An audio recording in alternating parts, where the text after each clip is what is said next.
Ganesh Kumar sir പറഞ്ഞേക്കുന്നത് വൈറ്റിലെ മേൽപ്പാലം തല്ലി പൊളിച്ച് കളയണം എന്നാണ് പറഞ്ഞേക്കുന്നത്.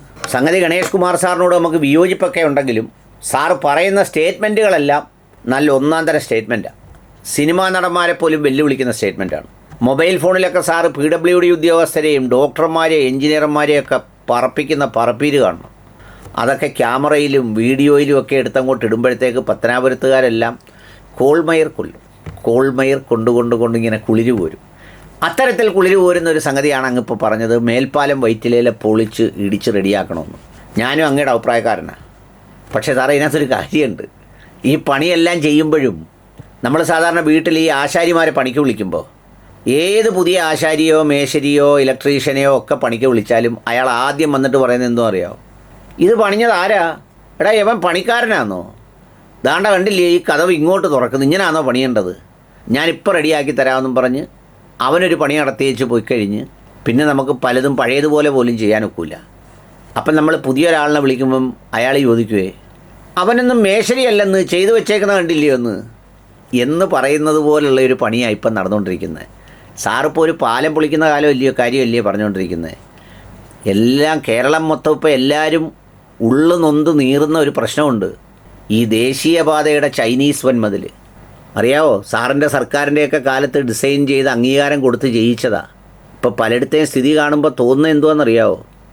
ഒന്ന്, ഈ പാലം പണിയേണ്ടത് ഇവിടെയല്ല, MC റോഡിലായിരുന്നു ഈ ദേശീയപാത ഇത്രയും വീതി കൂട്ടേണ്ടത്. 2, ഈ പണിഞ്ഞു വച്ചിരിക്കുന്നിടത്തെല്ലാം വിള്ളലും വിടവും. ഇനി അതുകൂടാതെ പെരുമഴക്കാലം വരുമ്പോൾ ഉണ്ടല്ലോ, ഈ 2 സൈഡിൽ കിടക്കുന്ന ജനങ്ങൾ വെള്ളം കുടിച്ച് മുക്കറയിടും. എന്ന് മാത്രമല്ല, ഈ ഞങ്ങളുടെ പുത്തൻതെരുവിലോ പുതിയാവിലോ മാങ്ങ വാങ്ങിക്കാൻ പോകുന്നവൻ്റെ തലയിൽ ചിലപ്പോൾ കാസർഗോഡ് പോകുന്നവൻ വന്നിരിക്കും. അതാണ് സ്ഥിതി. കാരണം സർവീസ് റോഡിലെ മാങ്ങ വാങ്ങിക്കാൻ പോകാനൊക്കത്തുള്ളൂ, മറ്റേ റോഡിൽ കയറാനൊക്കത്തില്ല. അപ്പോഴായിരിക്കും ചീറിപ്പാഞ്ഞ് കാസർഗോഡ് പോകുന്നവൻ നോക്കുമ്പം കാണാം അവൻ ഈ തലയെ വെച്ചുകൊണ്ട് പോകുന്ന മാങ്ങായും പിടിച്ചുകൊണ്ട് ജീപ്പിലിരിക്കും. ഇളകി വീഴുക. ഇപ്പം സാറ് ഈ പഴയ പാലം പൊളിക്കുന്ന കാര്യം പറയുമ്പം ഈ പുതിയ പാലത്തിൻ്റെ സ്ഥിതി ഒന്ന് ആലോചിച്ച് നോക്കൂ. കേരളം മുഴുവൻ സമരമാണ് എല്ലാ സ്ഥലത്തും, ഇത് വേണ്ടാന്നും പറഞ്ഞ്. ഗവൺമെൻറ് ഇതൊന്നും മൈൻഡ് ചെയ്യുന്നില്ല, പണിയായിട്ടങ്ങ് മുന്നോട്ട് പോവുക. ഈ പണിയുന്ന കൂടാതാണ് നമ്മൾ പറയുന്ന തീരദേശ ധാതു സമ്പത്തിൻ്റെ ഇടനാഴി ഉണ്ടാക്കുമെന്നൊക്കെ. ഈ ഇടനാഴിയൊക്കെ തീരത്തുനിന്ന് മണ്ണ് വാരിക്കൂടിയാണ് ഉണ്ടാക്കുന്നതെങ്കിൽ പലയിടങ്ങളിലും തീരവും റോഡും തമ്മിലുള്ള അകലം വളരെ കുറവാണ്. ഇതൊക്കെ ഉണ്ടാക്കാൻ പോകുന്ന ഇമ്പാക്റ്റ് എന്തായിരിക്കും എന്നറിയാവോ? സാറ് കുറിച്ച് വെച്ചോ, അല്ലെങ്കിൽ എന്നെ കാണുന്നവർ ഈ വീഡിയോ സൂക്ഷിച്ചു വെച്ചോ. 10 വർഷം കഴിയുമ്പോൾ അല്ലെങ്കിൽ 5 വർഷം കഴിയുമ്പം, 5 വർഷം കഴിയണം ഇതെല്ലാം പൂർത്തിയാവണമെങ്കിൽ. ഈ 5 വർഷം കഴിയുമ്പോൾ കേരളത്തിലെ ഏറ്റവും പ്രധാനപ്പെട്ട ദുരന്തങ്ങളിലൊന്ന് ദേശീയപാതയായി പലയിടങ്ങളിലും മാറും. അതാണ് സ്ഥിതി. അപ്പോൾ സാറിപ്പോൾ ഒരു പാലം പൊളിക്കാൻ പറയുന്നതിൻ്റെ കാര്യം അതിൻ്റെ അടിയിലൂടെ വണ്ടി പോകുന്നില്ലെന്നും പറഞ്ഞാൽ, ഞാൻ പറഞ്ഞ കാര്യം ഒന്ന് ആലോചിച്ച് നോക്ക്. സാറ് മേളിൽ കൂടെ പോകുന്ന വണ്ടി താഴെ മാങ്ങ പറിക്കുന്നവൻ്റെ തലയിൽ വന്നിരിക്കുന്ന സ്ഥിതി ഒന്ന് ആലോചിച്ച് നോക്കൂ.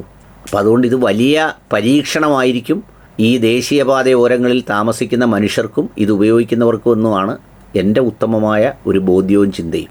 എത്ര സ്ഥലങ്ങളിലാണ് ഇതുവരെ മഴ വന്നിട്ടില്ല കാര്യമായിട്ട്. ഈ ദേശീയപാത പണി പൂർത്തിയായിട്ട് കേരളത്തിൽ കാര്യമായൊരു മഴ വന്നിട്ടില്ല. അത് വരുമ്പോഴാണ് ഈ വിവരം അറിയാൻ പോകുന്നത്. ഏതായാലും കാത്തിരിക്കാം.